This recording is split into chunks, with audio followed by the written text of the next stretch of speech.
strong.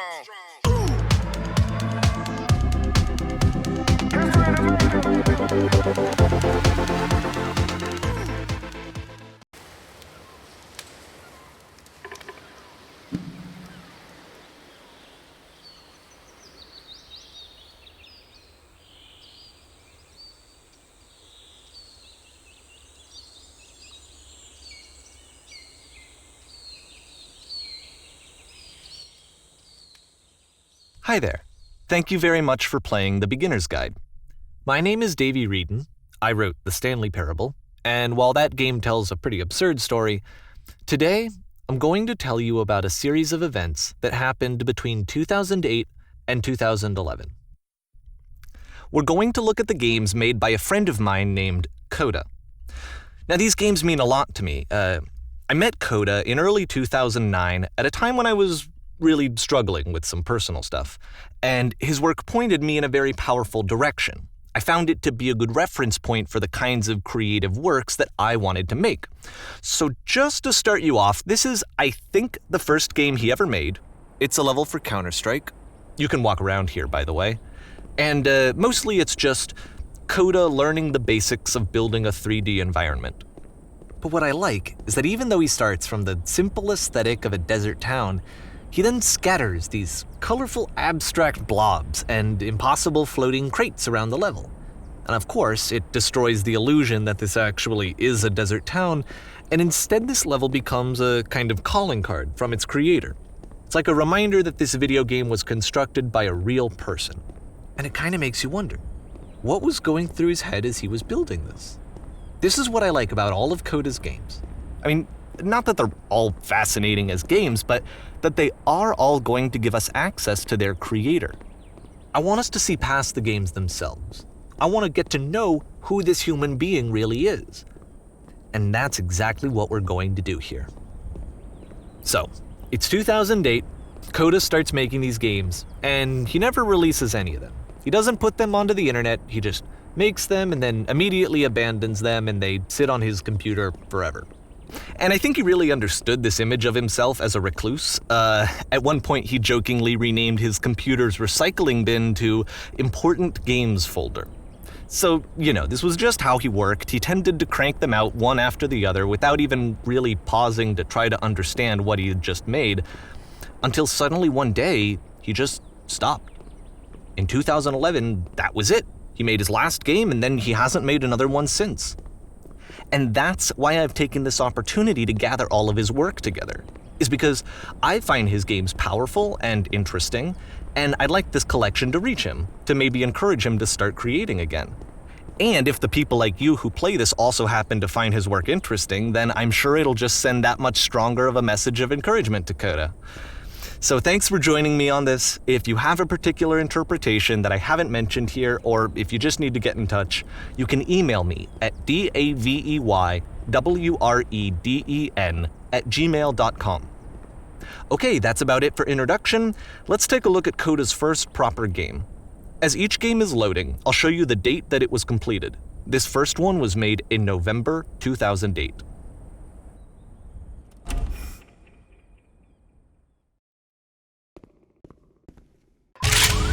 Warning. Whisper machine active. Shift destruction imminent.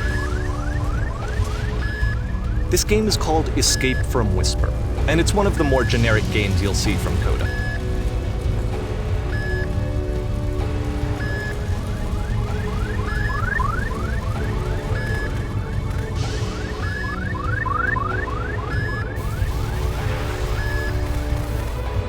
Security call breached.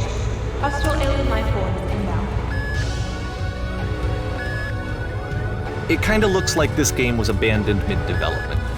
For instance, you have this gun, which you'd think would indicate that there are supposed to be monsters or enemies somewhere, but then clearly there are no enemies anywhere. You can't even reload the gun when you run out of bullets. But ultimately we don't really know. Maybe Coda thought that actually it was complete the way that it is. And I think that we should talk about his games for what they are, rather than for what they're not. Enemy force neutralized. Begin ship evacuation. I love how you can see the bottom of the universe from this room.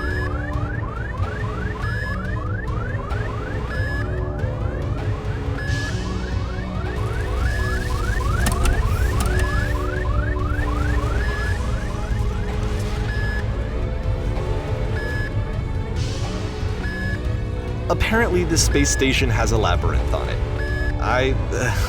Sure, I don't know. There's really no reason for it that I've ever been able to discern, so in the interest of time, I'm just gonna skip you on past it. Okay, this is the part that's interesting. The game has this narrative about the whisper machine and how it has to be turned off, and then you get to the engine room. Hey, you there, in the engine room. You could save us all. That beam is powering the whisper machine. We could disrupt it by introducing a great enough heat signature. If your body could stop the beam. It's so much to ask, but for all of our lives, would you do it? Could you give yourself?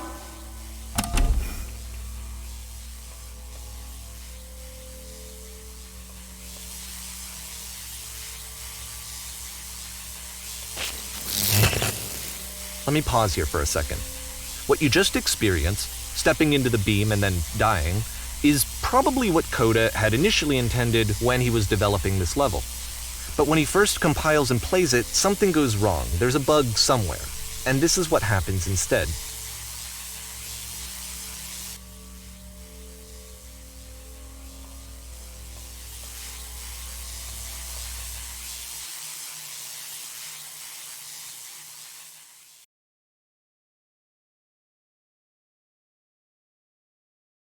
The beam causes you to start floating. And this is an important moment for him. Because yes, this is technically a glitch, but Coda identifies something human about it, like how small it makes you feel in the face of this larger chaotic system. Or this floating could be the afterlife, a peaceful place, juxtaposed against all of the hysteria that you've just had to traverse. I don't even know. I have no idea what he was thinking, but what's clear is that after making this, something lodges itself in his brain. He wants to do more of these really weird and experimental designs. So he stops work on this and moves on to a stream of tiny little games that go in all sorts of directions. Let's go ahead and take a look at the first game he made after leaving this one behind.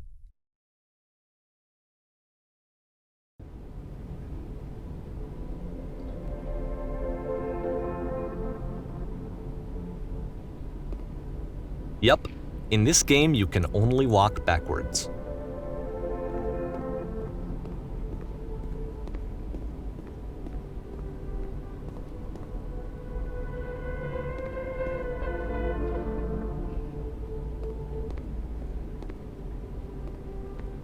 So it's a short and relatively minimalist experiment combining motion and narrative. It is less advanced than the previous game, but actually it seems to be more focused, more complete. Coda's trying to give it a unique voice rather than simply basing it on a pre-existing trope.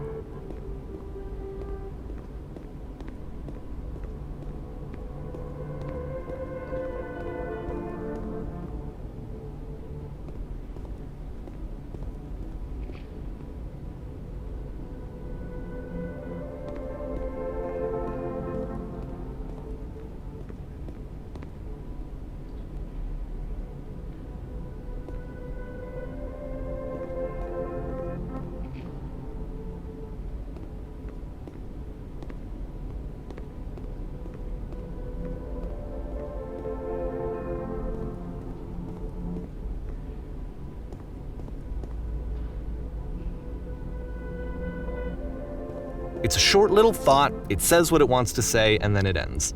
Didn't need anything more than that. Which to me is why it works, because it gets out quick. Okay, next one.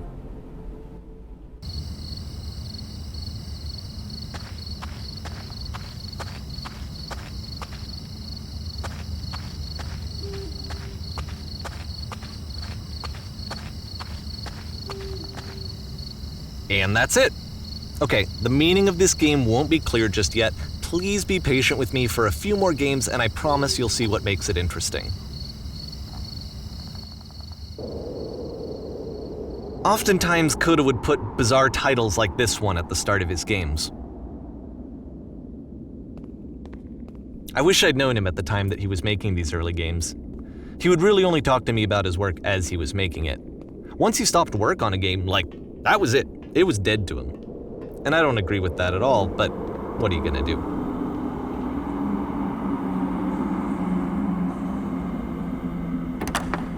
Once you've been slowed to an absolute crawl, the door at the top of the stairs opens. So why, if Coda's not showing these games to anyone, why bother opening the door at all?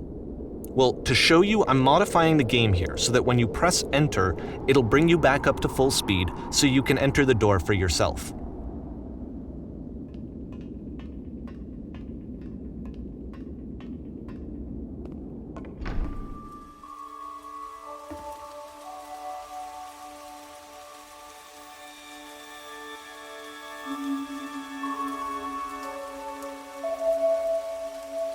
A room that's warm and nice and filled with little ideas for games.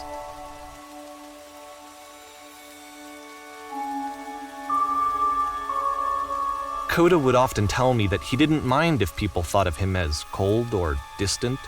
He said that he knew that he was actually a vibrant and compassionate person, but that it takes time to really see that. It can be a very slow climb to get there.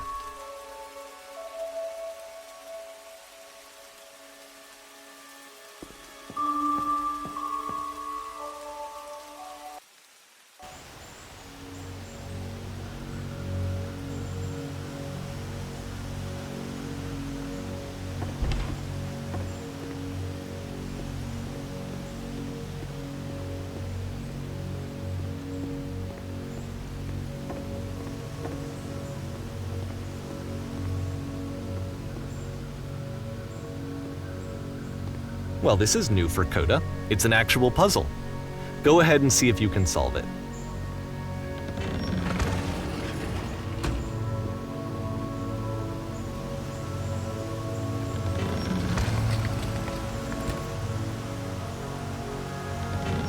Don't forget that solution, because we're going to see this puzzle again soon.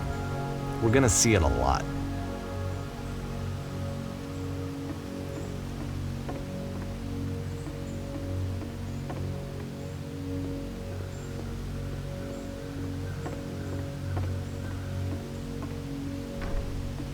So that seems to be it, right?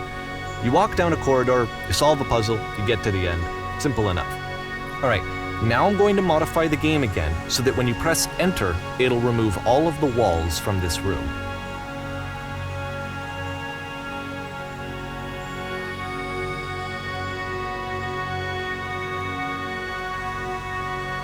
How about that? There was more to it than we had any way of knowing. I actually find it funny that this game comes after the Stairs game, since they essentially convey the opposite idea. So, in the Stairs game, a dull exterior concealed a rich interior, and then, in this level, a dull interior hides this fantastic outer world. Either way, I think that the point is the same, is that most of the time you don't get to know what you're missing, or even that you're missing anything. That's not your role as a player. So if your role here is not to understand, then what is it?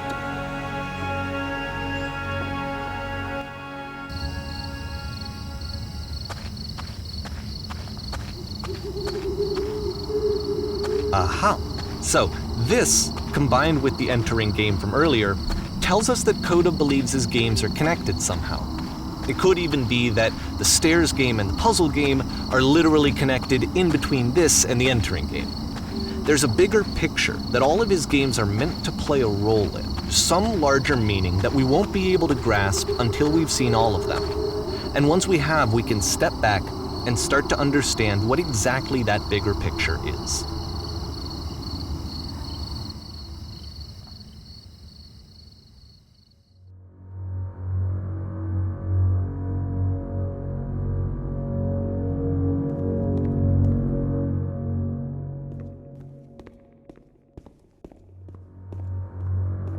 Let's talk about video game development for a second.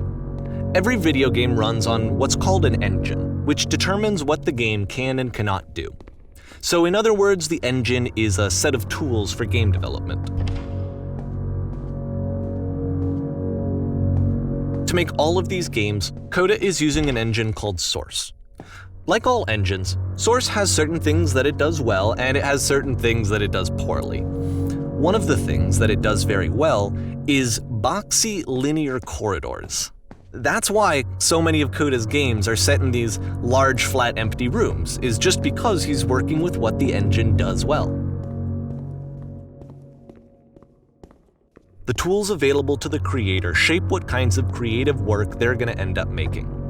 You might consider paying attention to the architecture in Coda's games, to notice how they seem to stem from an engine that's very good at producing linear, boxy corridors.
This prison, funny enough, in Coda's original design, the doors stayed shut for a full hour before letting you go. If you don't mind, I think we're gonna skip that.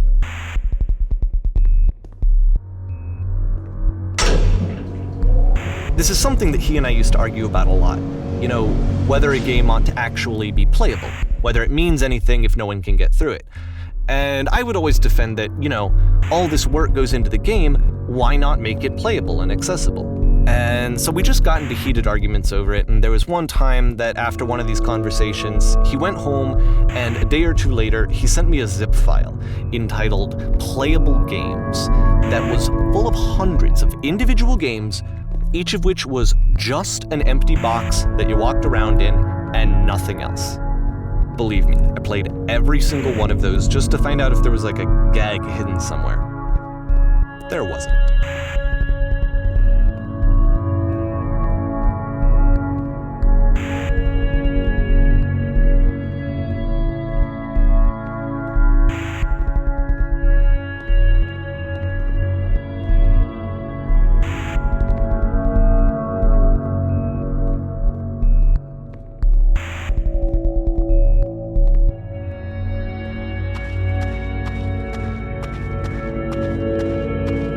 It's the puzzle again, with the exact same solution as the last time.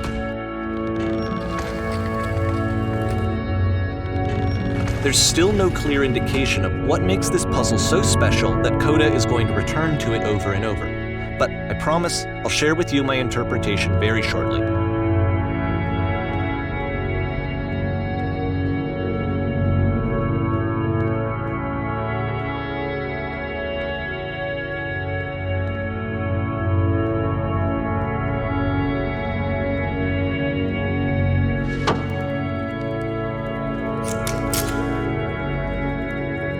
Here, Coda begins using a kind of dialogue system that he fashioned out of the engine's chat capabilities. Use the 1, 2, 3 buttons on your keyboard to respond.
and so we make one last descent down to the final floor of the level.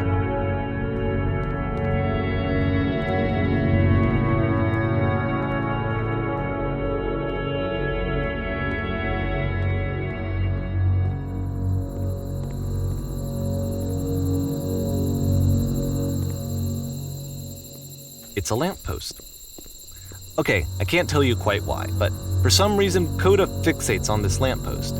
It's going to appear at the end of every single one of his games from here on out. I'll tell you what I think. I think that up to this point, he's been making really strange and abstract games with no clear purpose, and maybe you can only float around in that headspace for so long. Because now he wants something to hold on to. He wants a reference point. He wants the work to be leading to something. He wants a destination, which is what this lamppost is. It's a destination. We're going to see it in the work as well. His games are just going to become a lot more cohesive, a lot more fully developed, with more of a clear idea behind them. And as we go, that idea will get clearer and clearer and clearer.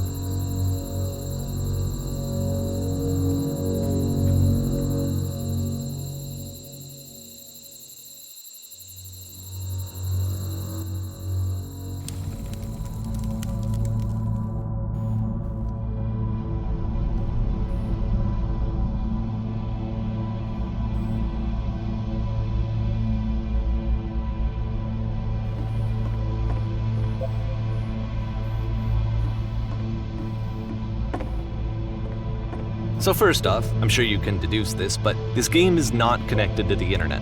All of the notes that you're going to see have been written by Coda. This was actually the first game of his that I ever played. This was shortly after I met him at a weekend game jam in Sacramento, where I grew up. I saw him working on this very level, and it was just so different from anything that anyone else was doing. So right away I was like, I have to be friends with this person. In retrospect, I think I was probably a bit too pushy, trying to get his attention. I was over-enthusiastic. But he was very gracious about it and very patient with me. And I cooled off eventually. Feel free to skip over any of these notes if they're not doing anything for you. Nothing extra is going to happen if you read all of them. Either way, to me they convey a sense of loneliness. I see this person who's filled with thoughts and feelings and beliefs and has no way to express them except as scattered and unheard voices in a game that wasn't meant to be played.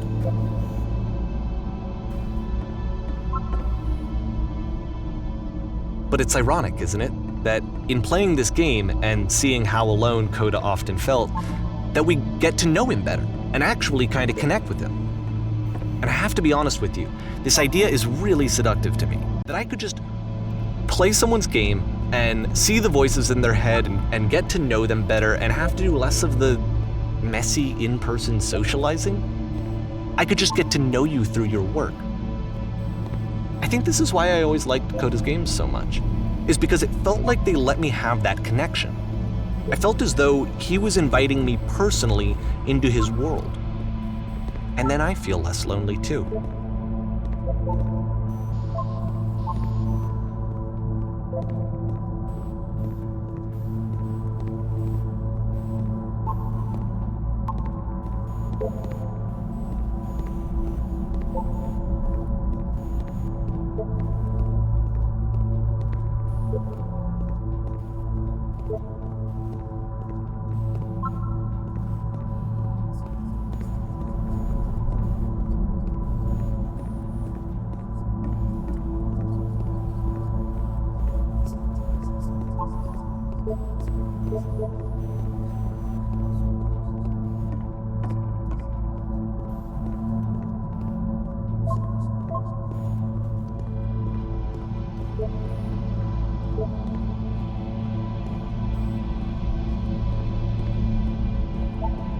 At the end of this level, we're going to see the puzzle again.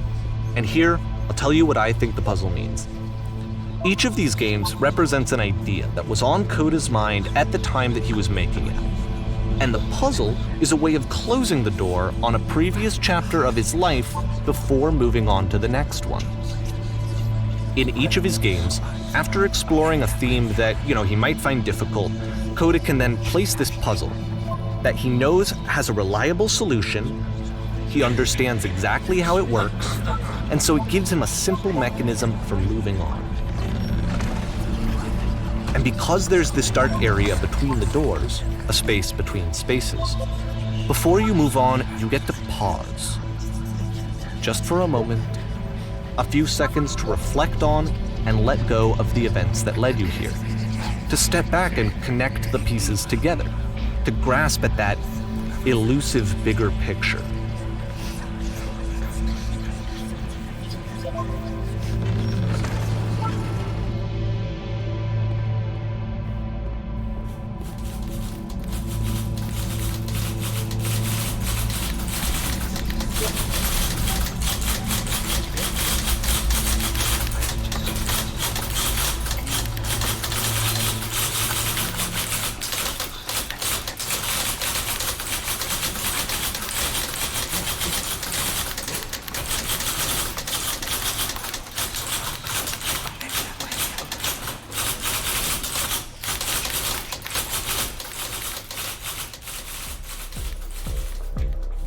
Okay, this one is tough.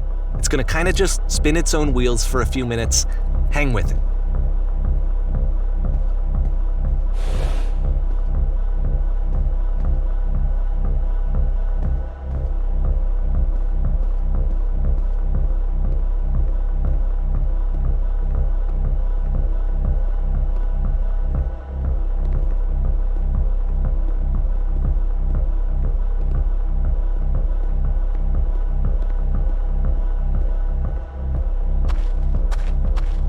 See, like, this is it, the whole game, and there's nothing that's particularly interesting about it. You just walk to the end of a hallway.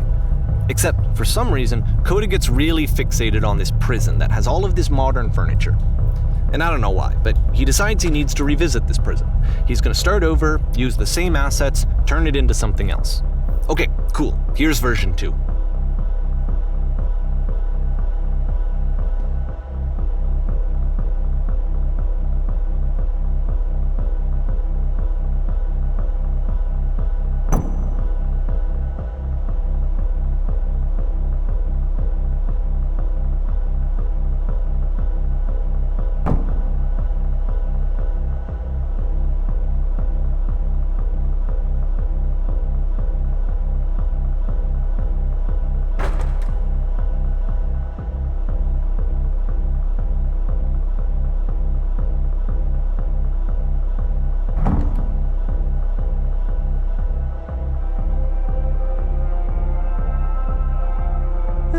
There's a bit more to this one, but still it's not really communicating anything. It's kind of just weird for weirdness' sake.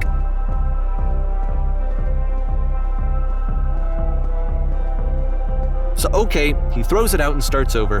This time he comes at the prison idea from a different direction.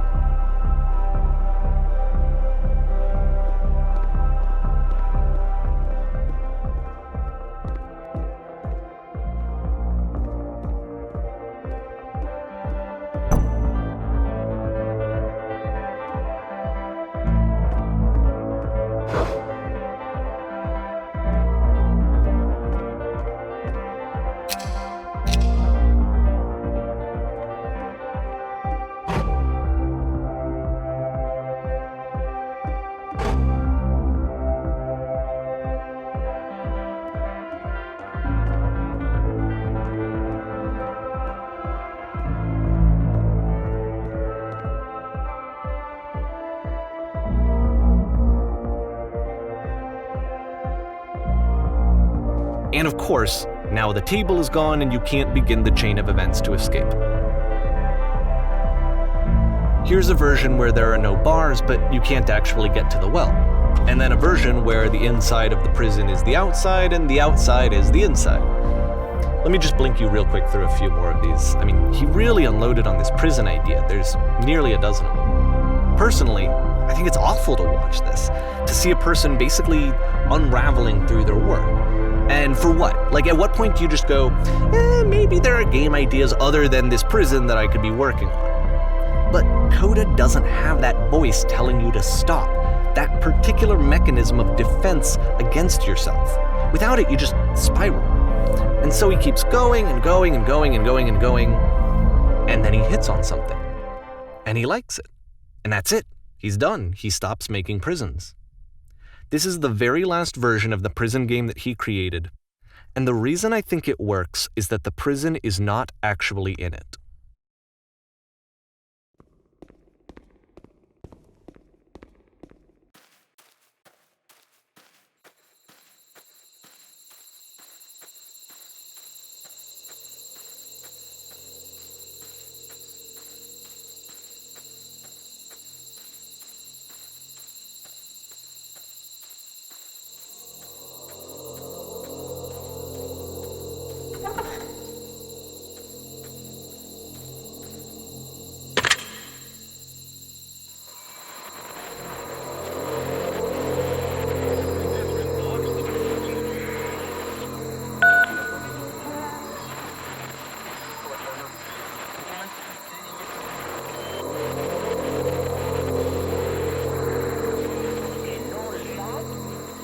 It's a conversation. And so this is what Coda wants, is to be able to talk to someone, to share what's on his mind, and to get some good advice from someone who knows. But the irony is that even in this scenario, you're still talking to yourself. You know, all of these games so far are Coda talking to himself.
I can see why he considers this a fitting conclusion to the prison games. After all of the obsession and frustration, just to be told by someone you can trust that things are going to be okay. Wouldn't that be nice?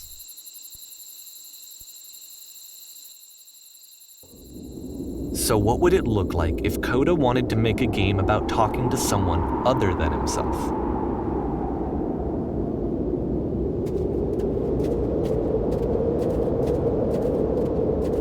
To me, this environment is meant to represent Coda's puzzle, with the two doors on either side and a dark transitional space between.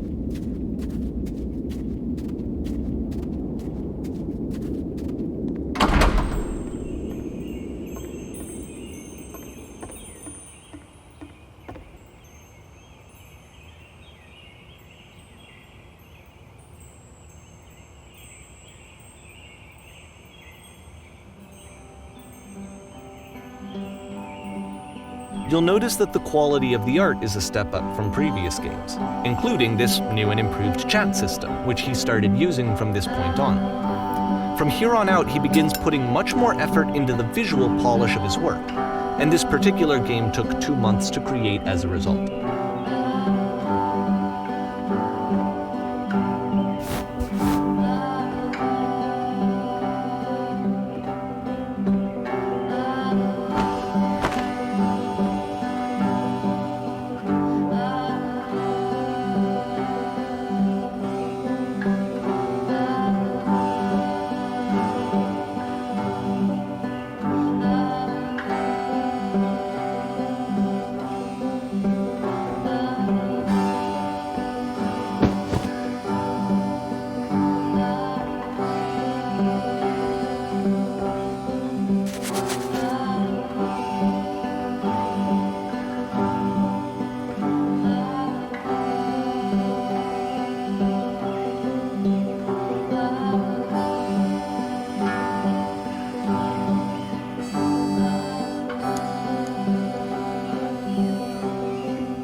After the intense set of prison games, this house cleaning level almost feels like cleansing.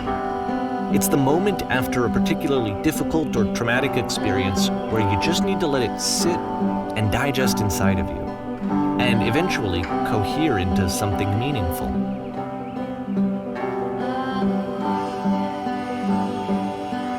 I know that Coda really liked this game.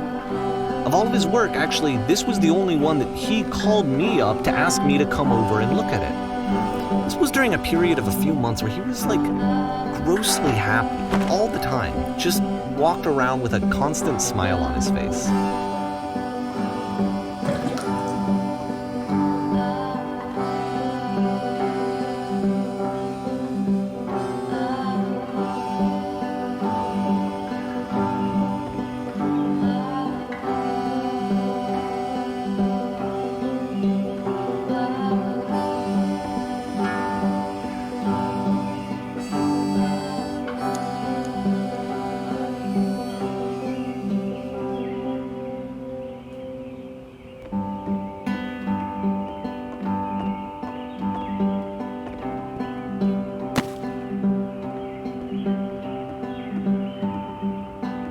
I'm glad he made this. I'm glad he found some peace.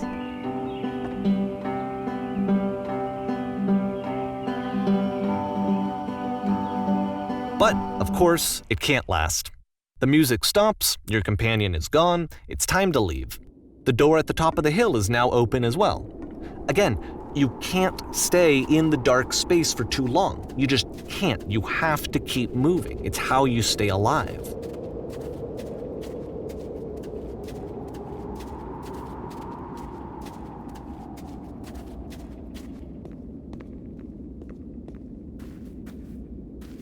Which is the whole point of the puzzle doors, right? That sooner or later you have to pick up and move. I really thought that was the point of it.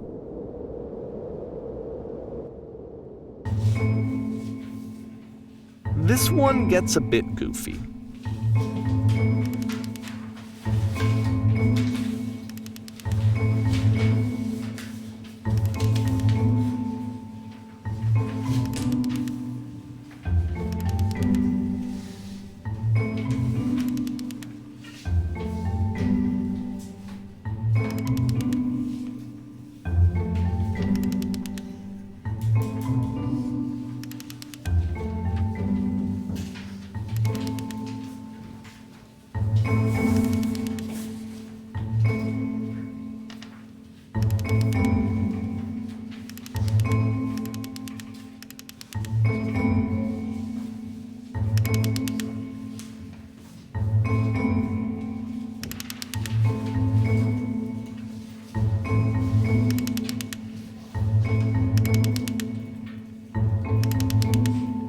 About halfway through the game, the perspective shifts.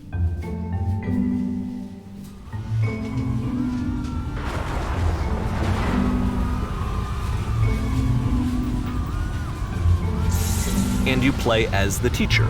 And suddenly, you discover that your teacher is just as bigoted and afraid as you are. Oh, and also you can move around the classroom now.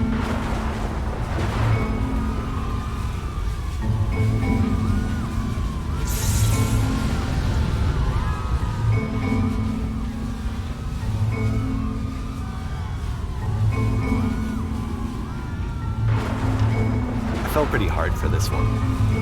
I feel like it's one of the most relatable experiences that you can have. To assume that some other person is perfect and totally fulfilled in every way, and completely miss all of the little flaws that make them painfully human. I think about this game a lot these days.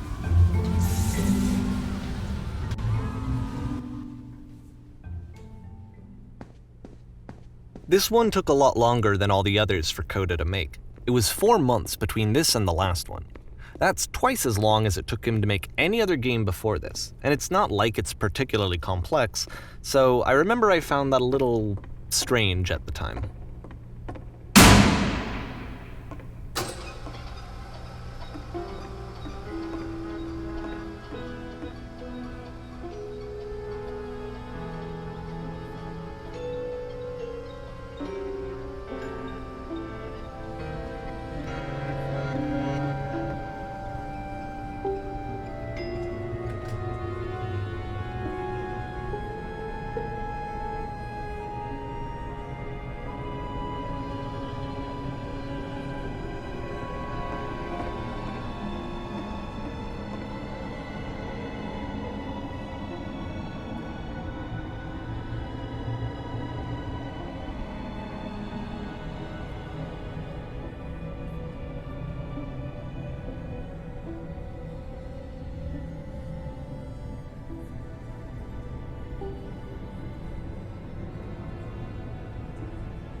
The game ends with this eerie premonition of what's going to happen next in Coda's life. The solution to social anxiety, to fears of having to perform and having to chase success, the answer for Coda is to withdraw, to hide himself away. Which is what leads to scenarios like the stairs that slowed you down several games ago, where it just becomes harder and harder to access Coda's inner landscape because he keeps retreating. He just keeps backing away from possible connections to anyone other than himself. And to be honest, I didn't consider it very healthy when I first played this game. It looked to me like he was trying to justify the idea of just disconnecting yourself from the world. And that wasn't what I wanted for him or for his games. Because I feel like a lot of his games are inviting me to connect with this person, to bring him closer. But what can you do? After this, Coda went off and took another 5 months to make a new game.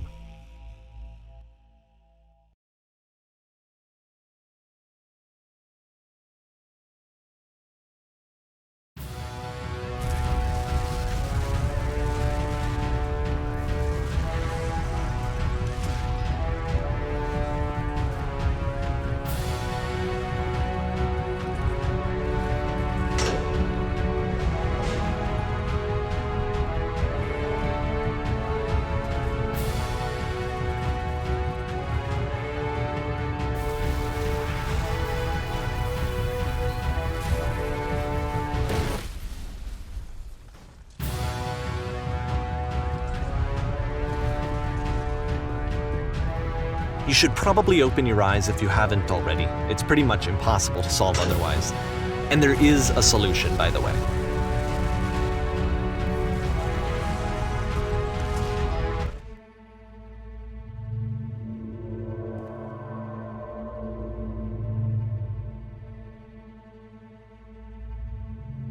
Like I said, I was getting concerned. First off, he's never been this explicit in his work about exactly what he's thinking. So where's that coming from? But then even weirder, his work has potentially stopped being an outlet for him. Not like he's having trouble iterating on ideas, but he literally just can't think of new ideas anymore. And in person, he was being a lot more distant than usual. Like, you know how sometimes a person will just deflect anything that you say in order to keep themselves disconnected all the time? It was that kind of thing. Here was the point in my relationship with Coda where I really started to wonder if he needed my help in some way. His games are going to get more desperate from here on out. After this game, it's almost 6 months before he finishes something new.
If the last game featured Coda talking explicitly about his creative frustrations, this one turns it up to 11. Now, put yourself in my shoes playing this.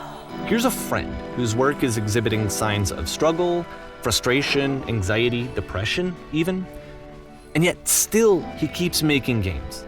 He keeps throwing himself into the grinder even when he clearly doesn't have the energy for it anymore. Why? What is it for? Because from my perspective at the time and just what I knew of him, this was a result of how isolated he was. He was in his own little bubble, just sitting at his computer all day, not really showing these games to anyone, not releasing them onto the internet. And so he didn't have anyone outside of himself to connect with. He had no outlet to ground himself on.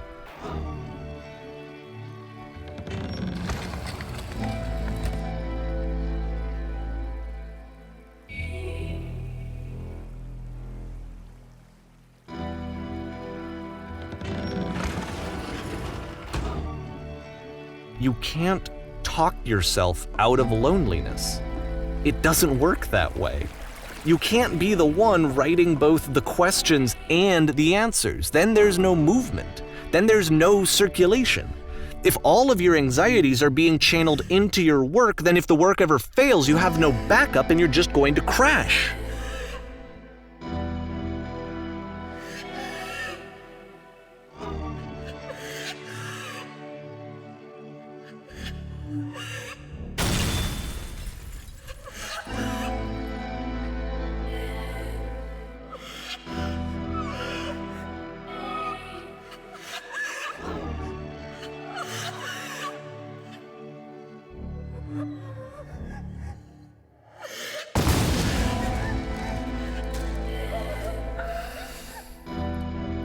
Seeing this game at the time that he made it, it looked really unhealthy to me. I was watching him do this to himself, and I hated it. I hated seeing him so trapped. It's like, video games are not worth this amount of suffering. This is someone I really cared about. And I used to get so much joy out of seeing him create. For him to suddenly become angry and frustrated like this, it was the worst thing for me. I don't know. This is what I felt at the time. I don't know how else to explain it. I wanted it to stop more than anything. I had never felt so rotten. I needed more than I had ever needed anything for this to stop.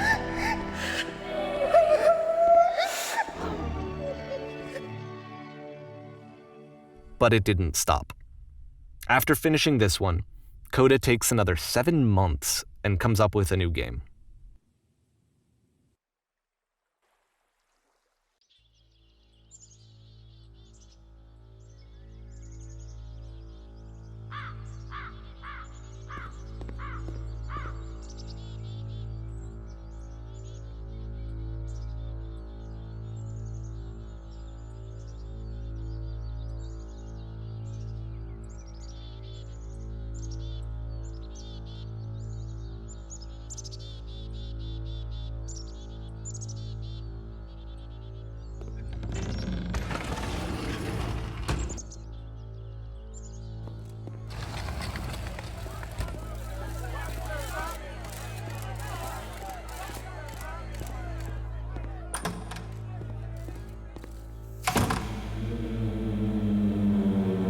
And of course, it's the machine.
So now the work is becoming self-destructive.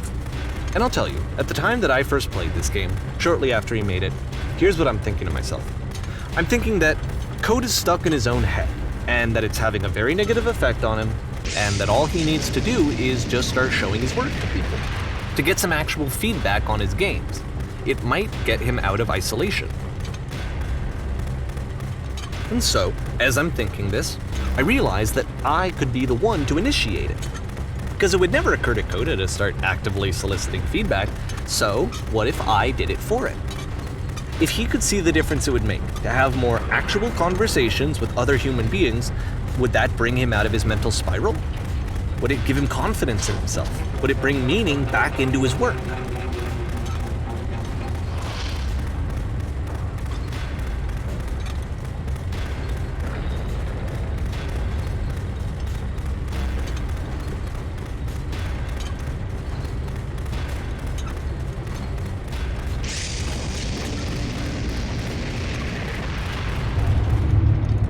So I started showing Coda's work to people. I took this one, and the islands which you just played, the theater, the notes, the house cleaning game, and some of the prison escape games. I brought them to people that I knew and trusted. I asked their opinions. And the great part is that they really loved his games. You know, the point of it all was just to give him some external reference point, but they genuinely loved his work. There was nothing for him to be afraid of.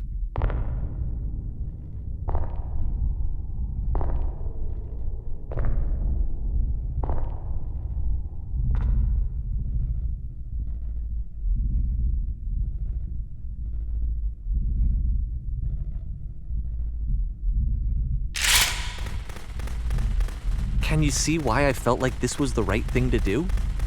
Because it's the thing that I always feel like I need, to be told that my work is good, that I am good.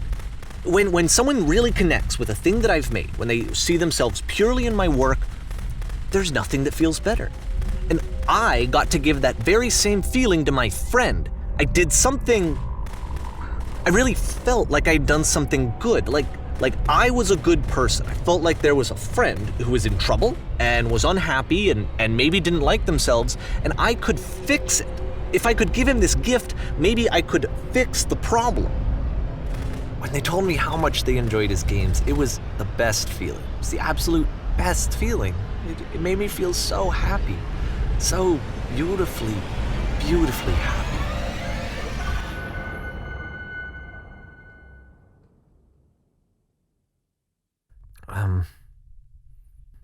So anyway, Coda finishes this game, and then really he just kind of takes off for a while. So this is June of 2011, and I didn't hear anything from him for several weeks, I guess.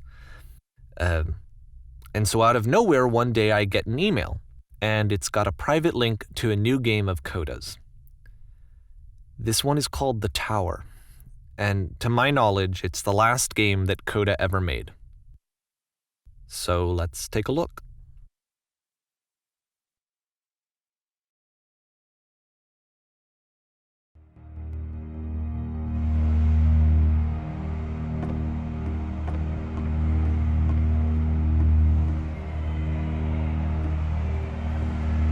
And this is where I have trouble saying anything meaningful about Coda's work. Because more than anything else, The Tower just feels distant. It feels like it's trying to distance itself from the world. It's a very cold game.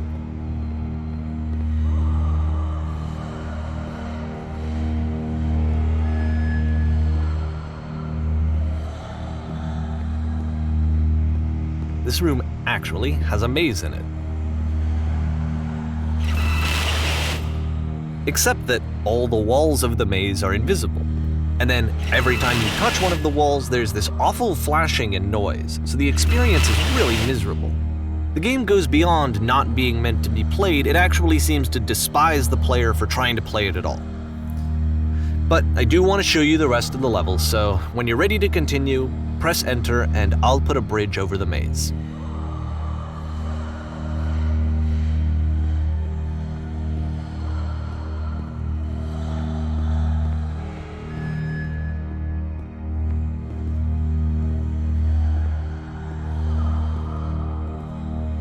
And to be fair, it's not like this is the first game that's needed some modification to be playable. Like the house cleaning game. You know, that one used to actually loop the cleaning chores and you just cleaned a house forever. I had to cut it off so that you could exit the house and the game would actually end. But that game had an idea that it was actually trying to communicate. What's the deeper idea behind the invisible maze? The only way past this challenge is to randomly guess the 6-digit code. Like the invisible maze, it's frustrating to me, because it's the opposite of everything else that Coda has made. It doesn't encourage thought or engagement. It doesn't ask anything of me, except a lot of my time. If I could have reached him during this time, then maybe I could have asked him, but I couldn't. I still don't really understand why this is here. I'll put the code on the ground for you here, though, so that we can move on.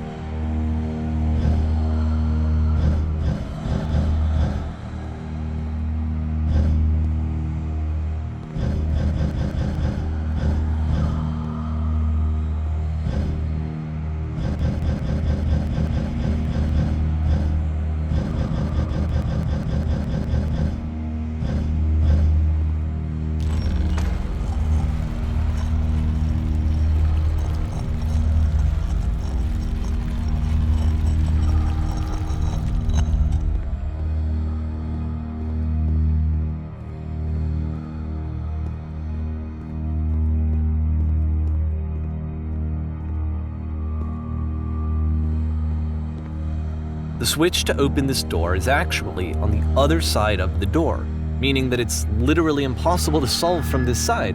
So even if you somehow brute forced your way through the first 2 challenges and you got to this point, there's actually just no way to progress. And it's scary for me, the idea of Coda cutting himself off entirely, just saying, that's it, that's the end of the conversation, not giving me any way to fix the problem.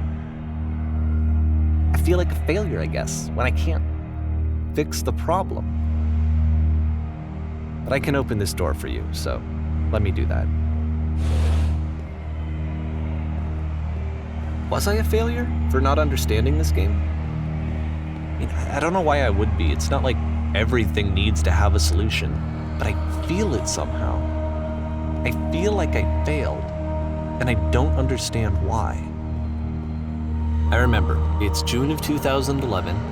I'm playing this for the very first time, and as I'm playing, I'm thinking to myself, I don't know this person. I have no idea who this person is.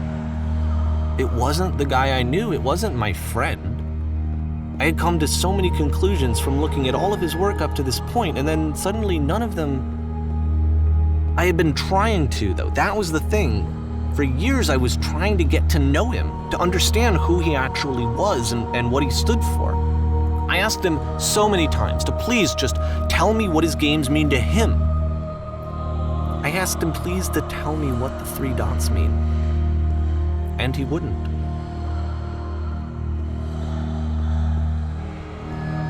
I just felt so strongly that if I could have connected with him, that if I could have somehow made his work my own, that I would finally be once and for all happy. It was that I needed to see myself in someone else. I needed to be someone other than me. But he stopped and left, and it felt somehow like I had failed.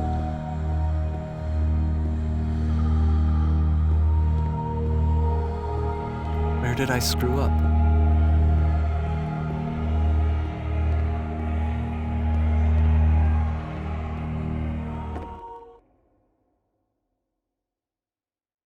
I'm the reason that you stopped making games, aren't I?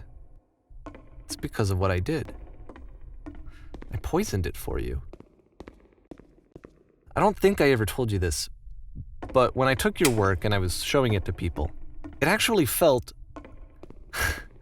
it felt as though I were responsible for something important and valuable. And the people who played them, they treated me like I was important. They really listened and cared about what I had to say. Even though I was showing your work, I felt good about myself. Finally. For a moment, while I had that, I liked myself.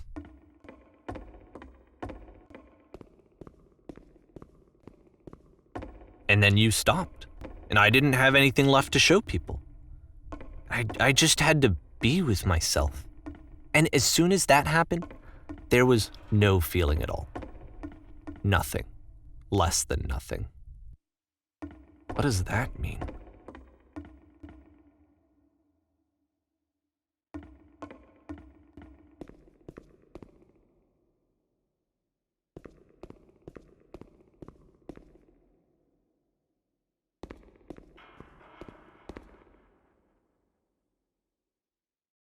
I'm afraid that I did something really stupid because I don't like myself.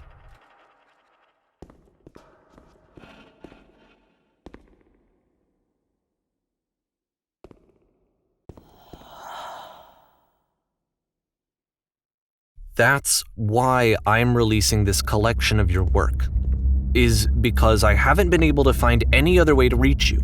I've tried everything. And so a part of me has hope that if I put this compilation out into the world, and if I put my name on it, that maybe enough people will play it so that it'll find its way to you, so that I can tell you that I'm sorry. I know I screwed up. If I apologize to you truly and deeply, will you start making games again? Please, I need to feel okay with myself again. And I always felt okay as long as I had your work to see myself in. I mean, is something wrong with me? Because I know that I did an awful thing, and I'm doing it again right now. Like, I'm showing people your work, but I can't stop myself from doing it. That's how badly I need to feel something again, like I'm an addict. There has to be something wrong with me. Can I apologize? What if I tell you I was wrong? Will that work? Will that fix it? I don't know. I don't think it will, but there's nothing else that I can do. Just tell me what you want. I'm sorry. I'm sorry. Please, start making games again. Please help me. Please give me some of whatever it is that makes you complete. I want whatever that wholeness is that you just summoned out of nothing and you put into your work. You were complete in some way that I never was. And I want to know how to be a good person. I want to know how not to hate myself. Please. I'm fading, and all I want is to know that I'm going to be okay.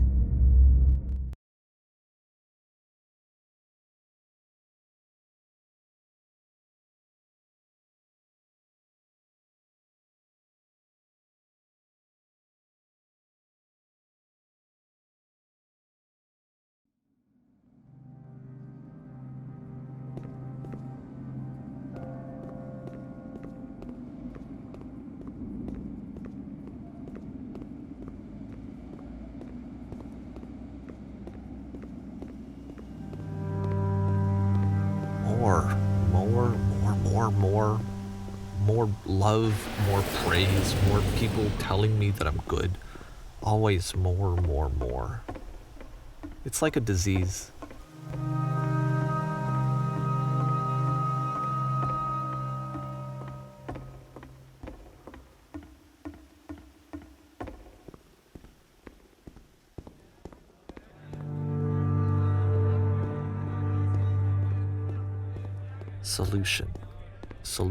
Solution.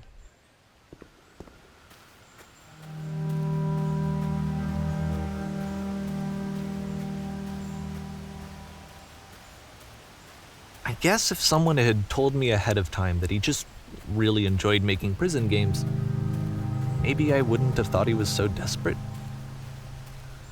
I wouldn't have told so many people that he was depressed. Maybe he just likes making prisons.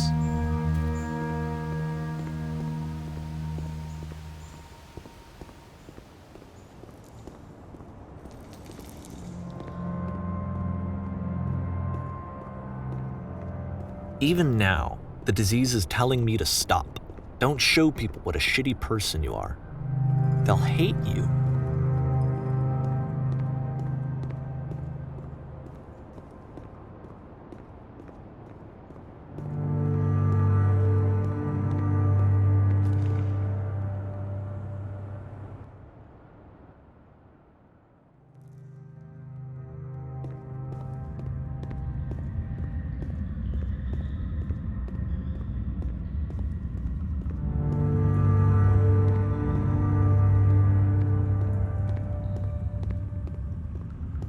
if I knew that my life depended on finding something to be driven by other than validation? What would that even be? It's strange, but the thought of not being driven by external validation is unthinkable. Like, I actually cannot conceive of what that would be like.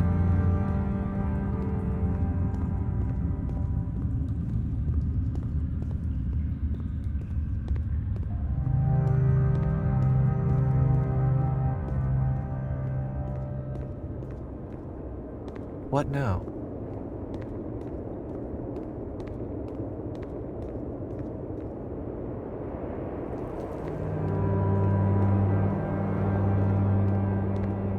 I think I need to go.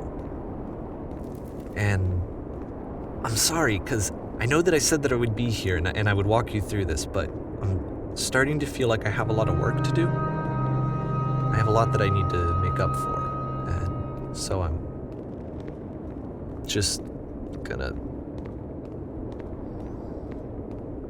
Okay.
Turn back, turn back from this cave. You said, let me prove that I'm brave, let me keep going. But the cave goes for miles and miles and miles, and you're so tired.